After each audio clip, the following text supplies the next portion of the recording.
The crack of gunfire echoes across a muddy field in France, 1944.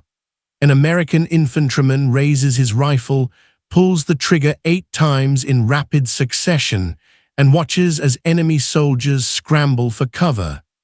Across the battlefield, a German soldier works the bolt of his rifle frantically, ejecting one spent cartridge, chambering another round, aiming, firing, then repeating the entire process again. By the time he fires his 3rd shot, the American has already emptied his weapon and dropped behind cover to reload.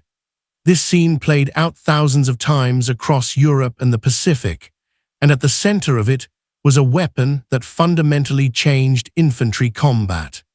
The M1 Garand rifle represented a revolution in military thinking, a leap forward in firepower that gave American troops a decisive edge in the most brutal conflict humanity had ever seen. To understand why the M1 Garand mattered so much, we need to step back and look at what soldiers were carrying into battle before this rifle came along.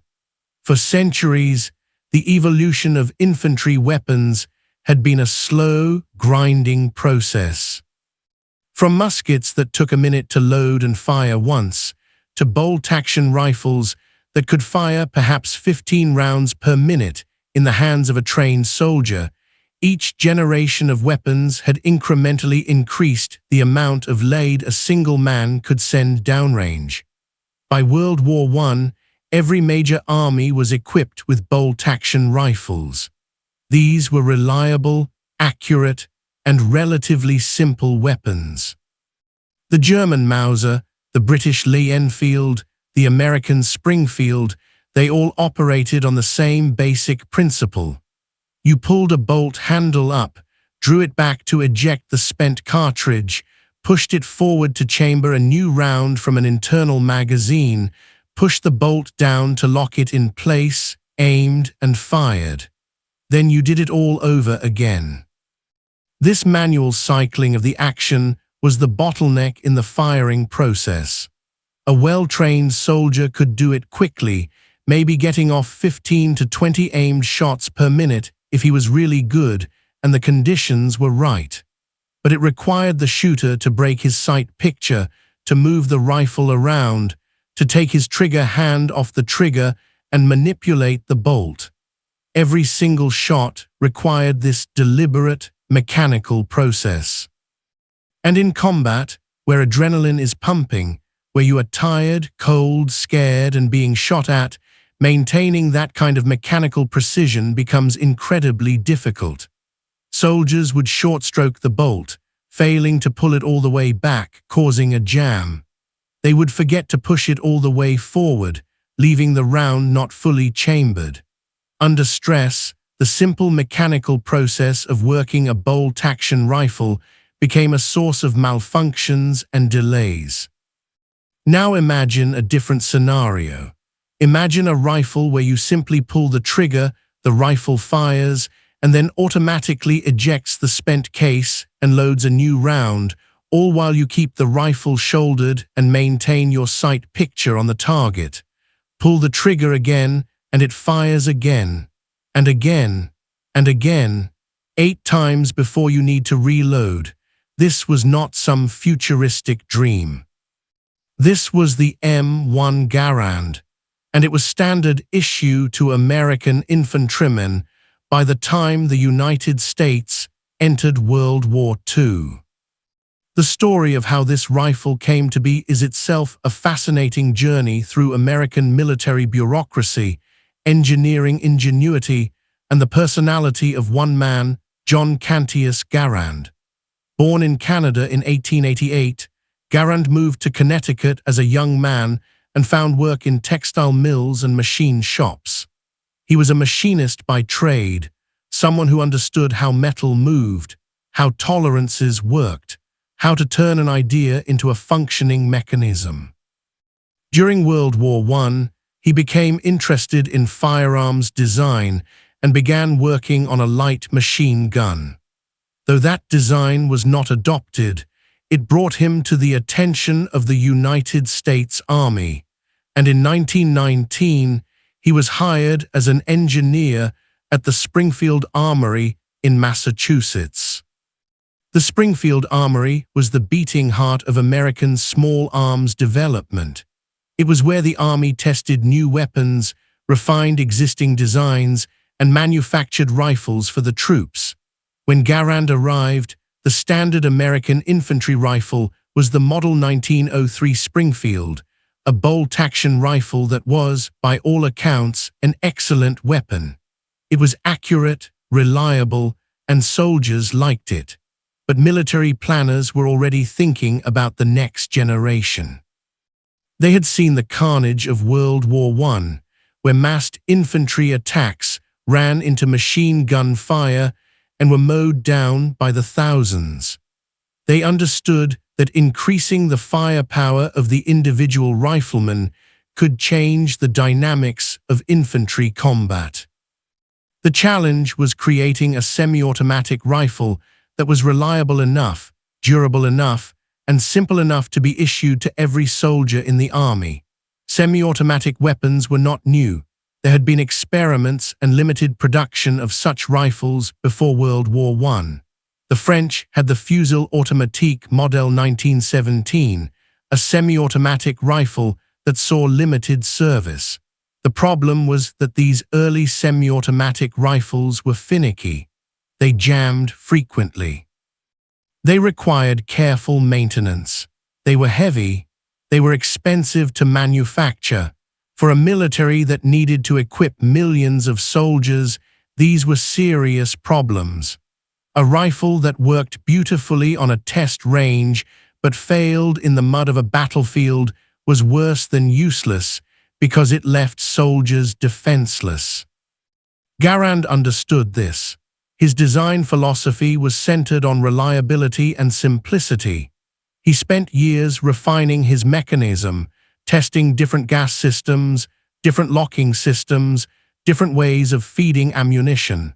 The Army put him through a grueling series of tests, comparing his designs against competing rifles from other designers. They tested rifles in dust, in mud, in extreme cold and extreme heat. They fired thousands upon thousands of rounds through each design, looking for weaknesses. This process took over a decade, but Garand persisted, refining and improving his design each time the Army found a problem. By 1936, the Army was finally satisfied. They adopted Garand's rifle as the United States rifle, caliber .30 M1. This was an extraordinary decision. Most armies moved cautiously when it came to changing infantry weapons. The rifle was the basic tool of the infantryman, and you did not mess with it lightly. But the United States Army made the bold choice to replace every single bolt-action Springfield in the inventory with this new semi-automatic rifle. It was expensive, it was ambitious, and it would take years to produce enough rifles to equip the entire army, but they committed to it. The M1 Garand that emerged from this process was a beautifully engineered weapon. It fired the same .3006 cartridge as the Springfield rifle, a powerful round that had been the American standard since 1906. This was important because it meant the Army did not have to change its entire logistics system to accommodate a new caliber. The rifle weighed about 9.5 pounds, slightly heavier than the Springfield, but not unreasonably so. It was 43 inches long, a manageable size for a full-power rifle. The barrel was 24 inches long, which gave the bullet enough length to build up velocity and achieve good accuracy at range. But the real innovation was in the operating system. The M1 Garand used what is called a gas-operated, rotating bolt mechanism. When you fired the rifle, a portion of the expanding gases from the cartridge was diverted through a small port in the barrel. These gases drove a piston, which in turn drove the bolt carrier rearward. As the bolt carrier moved back, it rotated and unlocked the bolt from the barrel. The bolt extracted the spent cartridge case and ejected it out of the rifle. A spring inside the stock absorbed the rearward energy and then drove the bolt carrier forward again. As it moved forward, the bolt stripped a new round from the internal magazine and chambered it. The bolt carrier continued forward until the bolt rotated and locked into the barrel, ready to fire again. All of this happened in a fraction of a second, automatically, every time you pulled the trigger. The magazine system was unique. Instead of a detachable box magazine like many modern rifles use, or an internal magazine loaded with individual rounds like the bolt-action rifles of the era, the M1 Garand used an en-bloc clip. This was a metal clip that held 8 rounds. You loaded the entire clip into the rifle from the top, pushing it down into the magazine. When you fired the last round, the clip was automatically ejected from the rifle with a distinctive ping sound. Soldiers would then load a new clip and continue firing. This system was faster than loading individual rounds into an internal magazine, and it was simpler and more reliable than the detachable box magazines of the era, which were prone to damage and often caused feeding problems. Now contrast this with what the German soldiers were carrying. The standard German infantry rifle throughout World War II was the Karabiner 98 Kurs, usually just called the Kar 98K or K98. This was a shortened version of the Mauser rifle that had served Germany in World War I. It was a bolt-action rifle, fundamentally the same technology that had dominated infantry combat for the previous 50 years. The Kar 98K was an excellent bolt-action rifle, do not misunderstand. It was accurate, it was reliable, it was well-made. German soldiers trained extensively with it and became quite proficient. But no matter how well-trained you were, no matter how skilled, you still had to manually cycle that bolt between every shot. The Kar 98K held 5 rounds in its internal magazine, loaded either individually or using a stripper clip, a simple metal strip that held 5 rounds and allowed you to quickly press them down into the magazine. Once loaded, you closed the bolt, aimed, fired, then worked the bolt to eject the spent case and chamber another round. A well-trained German soldier could fire perhaps 15 aimed shots per minute with this rifle, maybe a bit more if he was rushing and not being too careful about his aim. So let us do some math here. An American soldier with an M1 Garand could fire 8 shots as fast as he could pull the trigger. In skilled hands, this meant you could get all 8 shots off in about 7 or 8 seconds if you were really moving, maybe 10 to 12 seconds if you were taking a bit more time to aim between shots. Then you took a few seconds to load a new clip, and you were ready to fire another 8 rounds. A trained soldier could probably get off 30 to 40 aimed shots per minute with an M1 Garand, maybe more if the situation was desperate and accuracy was less important than volume of fire. A German soldier with a Kar 98K, no matter how skilled, was limited by the mechanical process of working that bolt. 15 to 20 rounds per minute was about the maximum you could expect in real combat conditions. This means that round for round, an American rifleman could put out roughly twice as much fire as a German rifleman. In a firefight, where both sides are trying to suppress the enemy and maneuver for advantage, that is an enormous difference. But the difference was not just about the rate of fire. It was about how that rate of fire affected the dynamics of combat. When you are working a bolt-action rifle, you have to take the rifle off your shoulder or at least break your cheek weld and your sight picture every time you cycle the action. This means that after every shot, you have to reacquire your target. You have to find them again in your sights, adjust your aim, and then fire.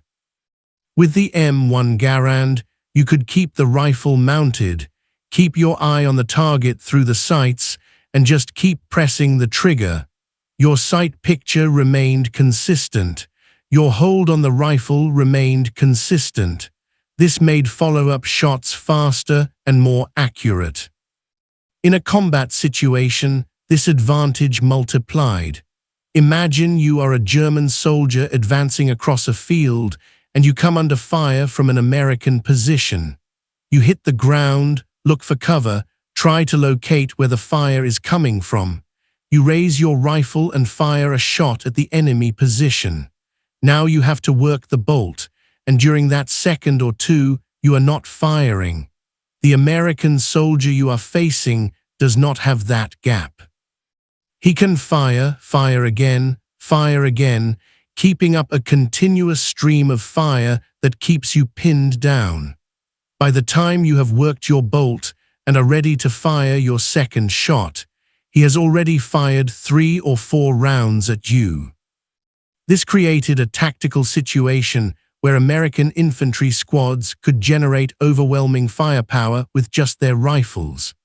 In most armies of World War II, the primary source of squad-level firepower was the machine gun.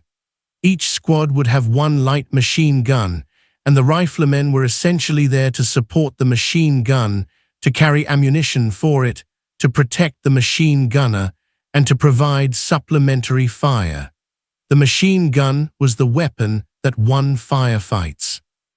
But American squads, with every man carrying a semi-automatic rifle, had firepower distributed across the entire squad. If the machine gunner went down, the squad could still put out significant fire. If the squad got split up in the confusion of combat, each element could still generate meaningful firepower. German squads were built around the MG-34 or MG-42 machine gun, both of which were excellent weapons, arguably the best machine guns of the war. These machine guns had extremely high rates of fire, especially the MG-42, which could fire over 1,200 rounds per minute. German infantry tactics were built around supporting these machine guns. The riflemen with their Kar 98 KS provided security and supplementary fire, but the machine gun was the killing weapon. If you could take out the German machine gun, you effectively neutered the squad's combat power, because the riflemen with their bolt-action rifles could not generate enough fire on their own to suppress an enemy position. American tactics evolved to take advantage of the firepower of the M1 Garand. American squads could advance by fire and movement, with one element laying down suppressive fire with their rifles while another element maneuvered. The volume of fire from M1 Garands was often sufficient to keep enemy heads down without needing to wait for the machine gun to get into position. This made American infantry more flexible and more capable of independent action. The psychological impact of facing semi-automatic fire was significant. German soldiers who fought against American troops often commented on the sheer volume of fire that American infantry could generate. There was no rhythm to it, no pause between shots that you could use to move or return fire. It was a continuous crackle of rifle fire that seemed to come from everywhere at once. This was demoralizing and made it difficult for German troops to maneuver or assault American positions. There are numerous accounts from German soldiers and officers about the impact of American firepower. One German officer, captured in Normandy, reported that his men were shocked by the intensity of fire from American infantry positions. They had expected to face the same kind of bolt-action rifle fire they had dealt with from British and French troops in earlier campaigns, but instead faced what seemed like machine gun fire coming from every American foxhole. Another German soldier described an engagement where his unit tried to assault an American position. They advanced in rushes, firing and moving as they had been trained, but each time they rose to move forward, they were met with such a volume of fire that they had to hit the ground immediately. The assault stalled, and eventually they had to withdraw. Of course, we must be careful not to oversimplify. The M1 Garand did not single-handedly win World War II. Wars are incredibly complex, involving logistics, strategy, air power, naval power, industrial capacity, and countless other factors. The Soviet Union bore the brunt of the fighting against Germany on the Eastern Front, and they did so primarily with bolt-action Mosin-Nagant rifles. The British and Commonwealth forces fought effectively throughout the war with their bolt-action Lee-Enfield rifles. The Germans themselves won stunning victories in the early war years, despite their opponents often having semi-automatic weapons available in limited numbers.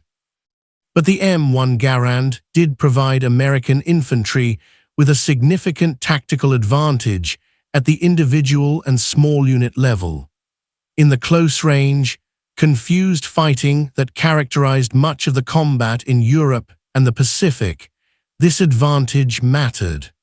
American infantrymen could generate more firepower, could respond to threats more quickly, and could suppress enemy positions more effectively than their opponents. General George S. Patton, who commanded American armored forces in North Africa and Europe, famously called the M1 Garand the greatest battle implement ever devised. This was hyperbole, certainly, but it reflected the high regard in which American commanders held the weapon. They understood that giving their infantry superior firepower increased their chances of success in combat and reduced American casualties. The manufacturing of the M1 Garand was a massive undertaking. When the United States entered World War II in December 1941, production had to be ramped up enormously. The Springfield Armory, where Garand had developed the rifle, could not produce enough rifles on its own. Winchester Repeating Arms Company was brought in to manufacture M1 Garands as well. Between these two facilities, over 4 million M1 Garands were produced during the war years. This was an extraordinary feat of industrial production, requiring precise machining of complex parts, quality control to ensure reliability, and a massive supply chain to provide raw materials. The M1 Garand was not a cheap rifle to produce. It was more expensive to manufacture than a bolt-action rifle because it had more parts and required more precise machining. Each rifle had over 50 parts, many of which had to be made to tight tolerances to ensure reliable function. The gas system had to be precisely drilled and fitted. The bolt had to lock securely and consistently. The trigger mechanism had to be crisp and reliable.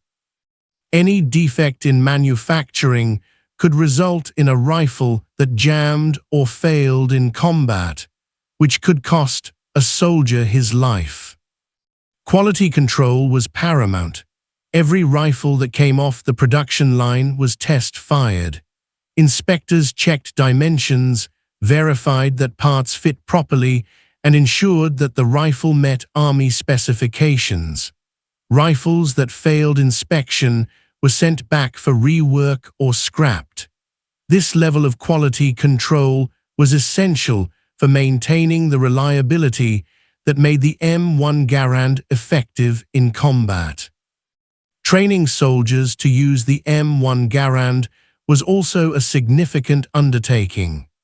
American recruits went through extensive rifle training, learning not just how to fire the weapon, but how to maintain it, how to clear malfunctions, how to adjust the sights, how to operate effectively in various conditions. The Army produced detailed manuals and training materials. Drill instructors drilled soldiers over and over on the manual of arms, on proper firing positions, on breath control and trigger squeeze. Soldiers learned to load the en-bloc clip properly, pressing it down firmly until it clicked into place. They learned that if they did not keep their thumb out of the way when loading, the bolt could slam forward and catch their thumb, a painful injury that became known as M1 thumb or Garand thumb among soldiers. The rifle required regular maintenance to function reliably. After firing, the rifle needed to be cleaned to remove powder residue and prevent corrosion. The gas system, in particular, needed attention because carbon buildup could affect the rifle's functioning. Soldiers learned to disassemble the rifle, clean each part, and reassemble it. They learned what the rifle should sound like when it fired, how the action should feel, what to look for to identify potential problems before they became serious malfunctions. In combat, the M1 Garand proved remarkably reliable. It functioned in the heat and humidity of the Pacific Islands, where rust and corrosion were constant threats. It functioned in the cold and snow of the Battle of the Bulge, where temperatures dropped well below freezing. It functioned in the dust and sand of North Africa, where grit could get into every crevice of a weapon. This reliability was a testament to the soundness of Garand's design and to the quality of American manufacturing. But the rifle was not without its problems and limitations. The en-bloc clip system, while generally reliable, had some drawbacks. Once you loaded a clip into the rifle, you were committed to firing all 8 rounds before you could reload. There was a procedure for removing a partially fired clip, but it was awkward and time-consuming. This meant that if you had fired 3 rounds and wanted to top off your rifle with a fresh clip, you had to eject the clip with 5 good rounds still in it, wasting ammunition. In practice, soldiers learned to count their shots and plan their reloads, but it was a limitation compared to rifles with detachable box magazines that could be swapped out at any time. The distinctive ping sound that the rifle made when the empty clip was ejected became famous. Some people have claimed that German soldiers learned to listen for this sound and would rush American positions when they heard it, knowing the soldier had just run out of ammunition. Whether this actually happened with any frequency is debatable. In the noise and confusion of combat, with explosions, machine gun fire, and shouting all around, it seems unlikely that enemy soldiers could reliably hear and identify the clip ejection sound, and then coordinate an attack in the few seconds it took an American soldier to load a new clip. Nevertheless, some American soldiers were concerned about it and tried to muffle the sound or develop tactics to avoid giving away when they were reloading. The rifle was also somewhat heavy. At 9.5 pounds empty, it was heavier than many bolt-action rifles. Add in a full clip of 8 rounds, plus the extra clips soldiers carried in their cartridge belts and bandoliers, and the weight added up. For soldiers who had to march long distances carrying all their equipment, this weight mattered. However, most soldiers felt the increased firepower was worth the extra weight. Accuracy was excellent. The M1 Garand, with its 24-inch barrel and quality sights, was capable of accurate fire out to several hundred yards. In the hands of a trained marksman, it could make hits at 600 yards or more. This was important because despite the semi-automatic capability, Rifle combat often occurred at ranges of 200 to 400 yards, and soldiers needed to be able to hit targets at these distances. The .3006 cartridge that the M1 Garand fired was a powerful round. It had good range, good penetration, and good stopping power. However, it also produced significant recoil. For smaller soldiers or those not properly trained in marksmanship fundamentals, the recoil could be difficult to manage, especially during rapid fire. Proper shooting technique, including a firm grip, proper stance, and good follow-through, was essential to control the rifle during rapid fire. In the Pacific Theater, the M1 Garand proved particularly valuable in the close-range jungle fighting that characterized many of the island campaigns. Japanese infantry typically carried the Arisaka Type 99 rifle, a bolt-action rifle similar in concept to the German Kar 98K. In the dense vegetation of the Pacific Islands, engagements often occurred at very close range, sometimes within 50 yards or less. In these conditions, the ability to rapidly fire multiple shots was crucial. American Marines and Army soldiers found that they could respond to sudden enemy contact more effectively with the M1 Garand than they could have with a bolt-action rifle. The Japanese also employed banzai charges, mass infantry assaults that relied on speed, aggression, and overwhelming numbers to overrun defensive positions. These charges were terrifying, with hundreds of Japanese soldiers rushing forward with fixed bayonets, screaming battle cries. American defenders needed to put out as much fire as possible to stop these charges. The M1 Garand's 8-round capacity and rapid rate of fire made it much more effective in these situations than a bolt-action rifle would have been. Soldiers could fire repeatedly at the oncoming enemy without having to take their attention away from the threat to work a bolt. There are numerous accounts from the Pacific of American positions being saved by the volume of fire that M1 Garands could generate. At the Battle of Guadalcanal, American Marines held defensive positions against repeated Japanese attacks. The Marines with their M1 Garands were able to lay down such heavy fire that many Japanese attacks were broken up before they could reach the American lines. In the Philippines, American soldiers used their M1 Garands to defend against Japanese counterattacks, with the rapid fire of the semi-automatic rifles making the difference between holding a position and being overrun. In Europe, the fighting was different, but the M1 Garand remained valuable. The hedgerow country of Normandy, where small fields were divided by thick, ancient hedgerows that provided excellent cover and concealment, led to close-range, confused fighting. American infantry advancing through this terrain would suddenly come face to face with German defenders at ranges of 50 to 100 yards. The soldier who could get the most fire out the fastest had a significant advantage, and the M1 Garand provided that advantage. In urban fighting, such as the battles in French and German cities, the M1 Garand's rapid fire was crucial. Fighting in cities is chaotic, with combat occurring at very close ranges, often inside buildings or from building to building. The ability to fire rapidly without having to work a bolt action could mean the difference between life and death when clearing a room or defending a position.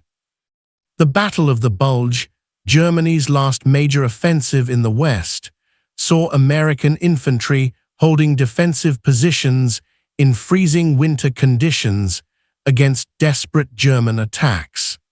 The M1 Garand functioned reliably in the extreme cold, and American soldiers used them to hold off German infantry and even to engage German armor at close range.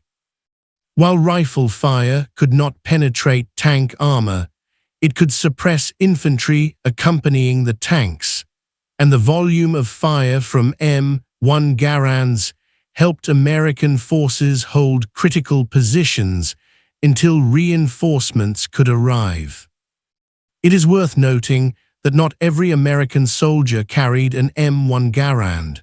Certain specialists had different weapons suited to their roles. Officers typically carried the M1 carbine, a lighter, more compact semi-automatic weapon firing a less powerful cartridge. It was not as effective at long range as the M1 Garand, but it was easier to carry and sufficient for the ranges at which officers typically engaged in combat.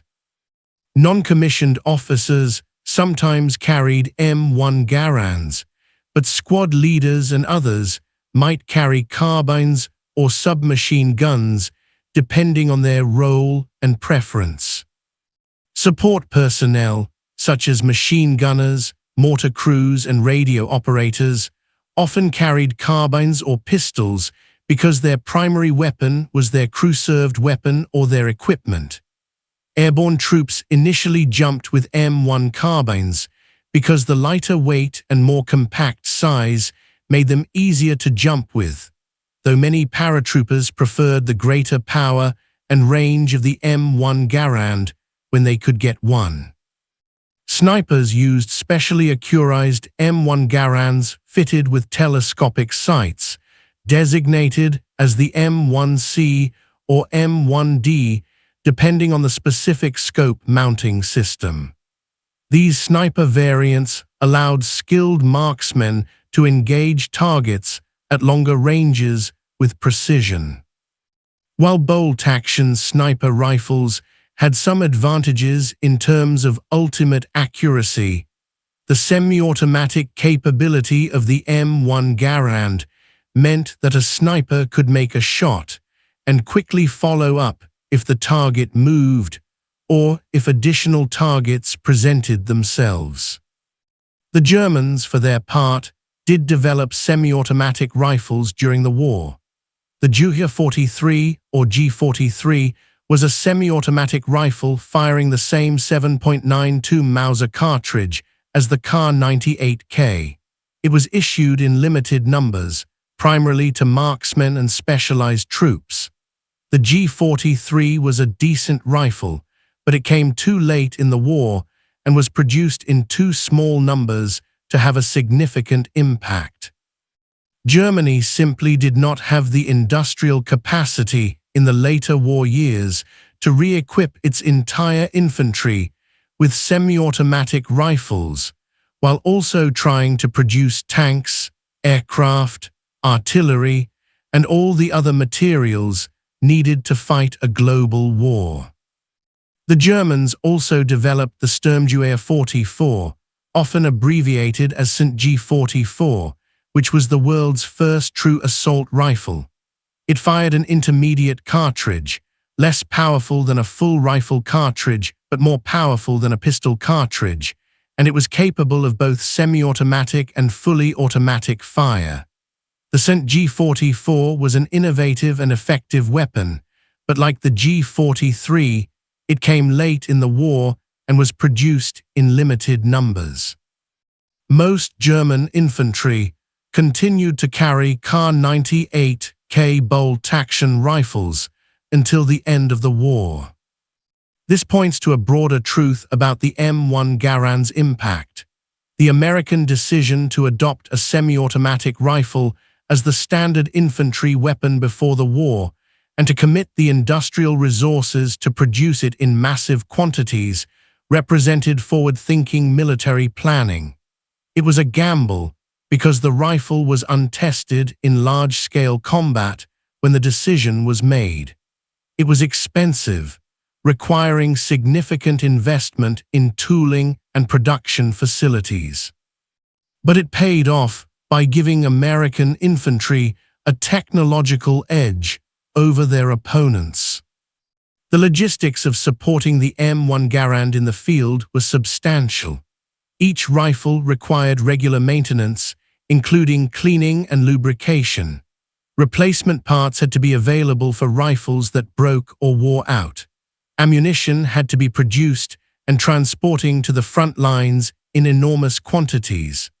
A soldier with an M1 Garand could fire more rounds in combat than a soldier with a bolt-action rifle, which meant more ammunition consumption. This required a robust logistics system to ensure that soldiers always had enough ammunition. The United States had the industrial capacity and logistical expertise to support this. American factories produced billions of rounds of .3006 ammunition during the war.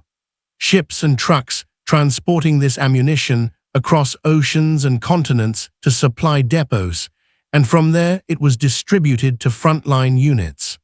Ordnance troops maintained stocks of replacement parts and performed repairs on damaged rifles.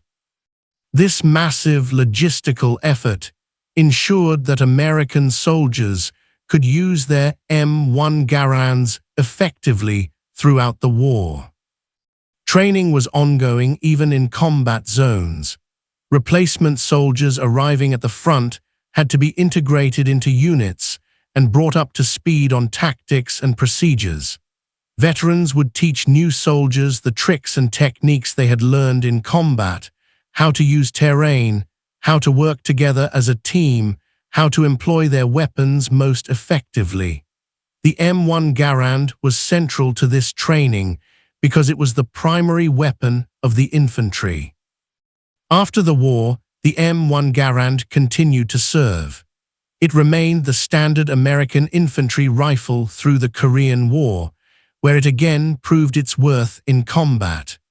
American soldiers and Marines used M1 Garands to fight Chinese and North Korean forces, and the rifle's reliability in extreme cold during the winter of 1950 was crucial.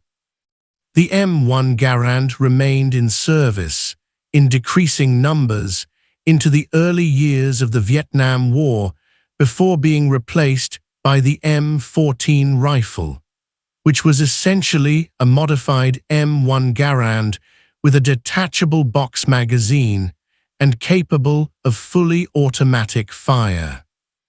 The M1 Garand was also provided to Allied nations after World War II. Countries rebuilding their militaries in the post-war years received M1 Garands through American military aid programs. The rifle served in the armies of numerous nations and saw combat in conflicts around the world. This extended service life is a testament to the soundness of the design and the quality of construction. For the soldiers who carried the M1 Garand in World War II, it was more than just a weapon. It was a tool that they depended on for survival. They cleaned it, maintained it, trained with it, and trusted their lives to it. Veterans of the war spoke fondly of the M1 Garand in their memoirs and interviews. They appreciated its reliability, its firepower, and its accuracy. They knew that having a semi-automatic rifle when their enemies had bolt-action rifles gave them an edge in combat. The sound of the M1 Garand became synonymous with American infantry in World War II. The sharp crack of the .3006 cartridge, the mechanical clack of the action cycling, the ping of the empty clip being ejected, these sounds echoed across battlefields from North Africa to Europe to the Pacific Islands. They were the sounds of American soldiers fighting and winning. Understanding the impact of the M1 Garand requires understanding how infantry combat actually worked in World War II. Modern warfare is often described in terms of grand strategy, of divisions and armies maneuvering, of air power and artillery. But at its most basic level, War is fought by individual soldiers with rifles, fighting other soldiers with rifles.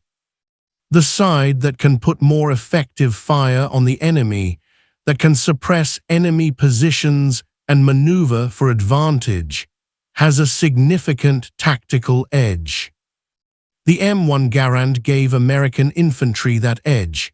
It did not make them invincible. American soldiers still died in large numbers. They still faced determined enemies, difficult terrain, bad weather, and all the other challenges of combat. But they faced these challenges with a weapon that was superior to what most of their opponents carried, and that superiority mattered in countless small engagements and firefights that added up to victory. It is important to remember that weapons do not win wars by themselves. Wars are won by soldiers, by their courage, their training, their determination, and their willingness to fight. The best weapon in the world is useless in the hands of someone who will not or cannot use it effectively. But weapons do matter. They amplify what soldiers can do. They make soldiers more effective, more lethal, more capable. The M1 Garand amplified the effectiveness of American infantry, and in doing so, it contributed to the Allied victory in World War II.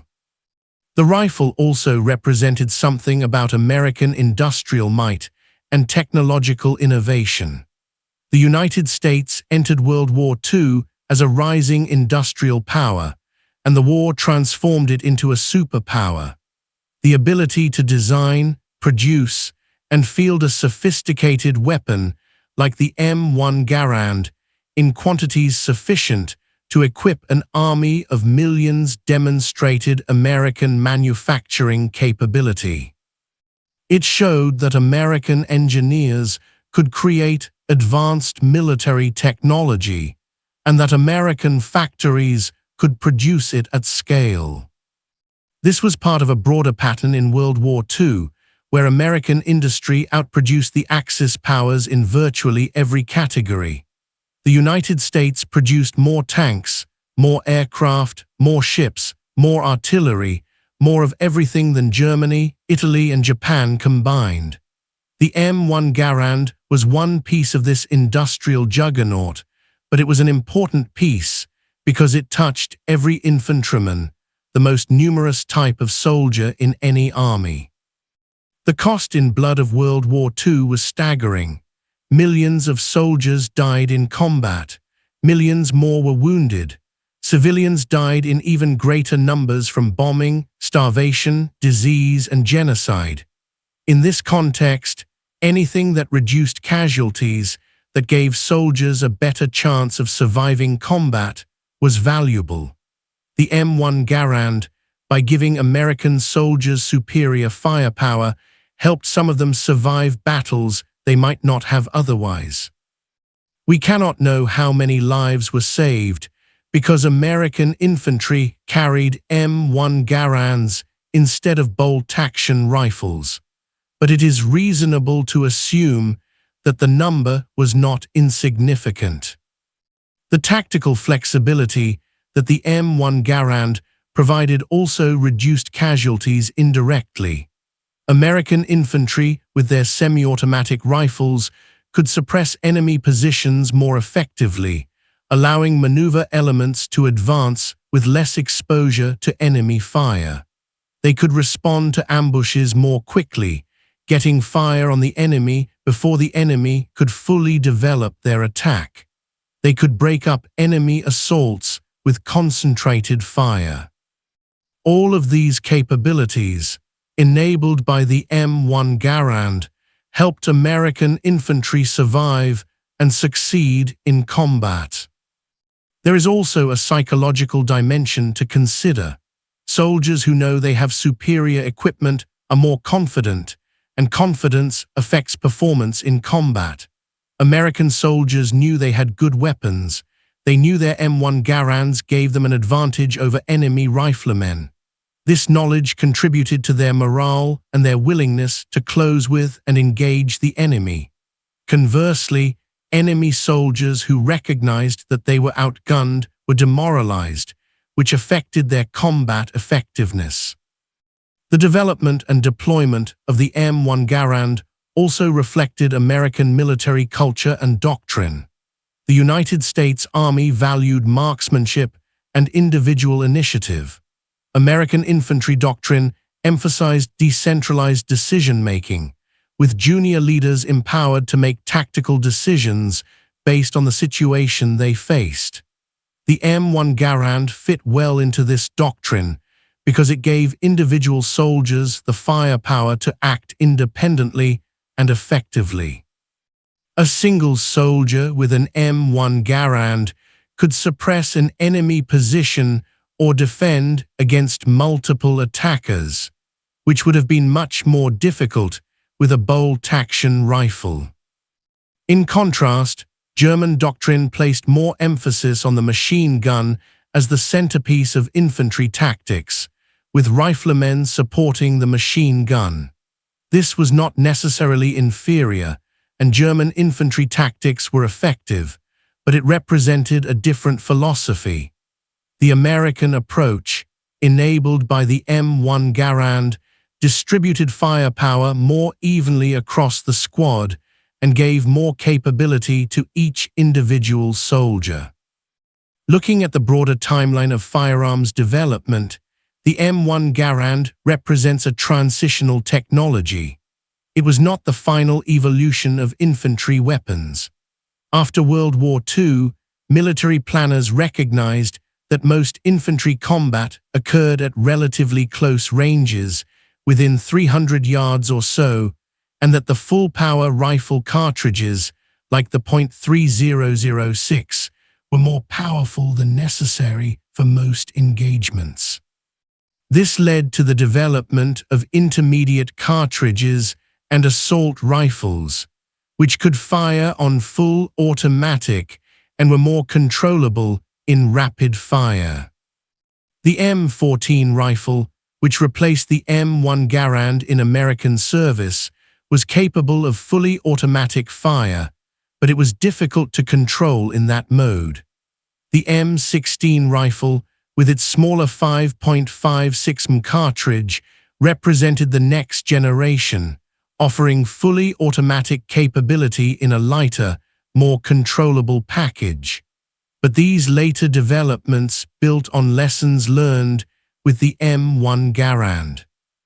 The value of semi-automatic fire was firmly established by the M1 Garand's success, and subsequent rifles continued that capability while adding full automatic fire as an option. For collectors and firearms enthusiasts today, the M1 Garand remains a prized weapon. Original World War II production rifles are sought after for their historical significance. The rifle's design is appreciated for its engineering elegance, its reliability, and its accuracy. Shooting an M1 Garand at a range today, you can feel what World War II soldiers felt: the solid recoil of the .3006 cartridge, the smooth cycling of the action, the satisfying ping when the clip ejects. It connects us to that generation of soldiers and to the history they made. The M1 Garand's place in history is secure. It was the first semi-automatic rifle to be issued as the standard infantry weapon to a major military. It served in the largest and most consequential conflict in human history. It gave American infantry a significant tactical advantage over their opponents. It was reliable, accurate, and effective.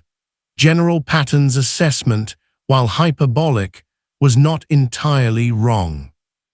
The M1 Garand may not have been the greatest battle implement ever devised, but it was certainly one of the most important infantry weapons of the 20th century, and its impact on the outcome of World War II was substantial. When we remember World War II, we often focus on the big picture, the grand strategy, the major battles, the famous generals and leaders. But the war was won by ordinary soldiers doing extraordinary things in difficult circumstances.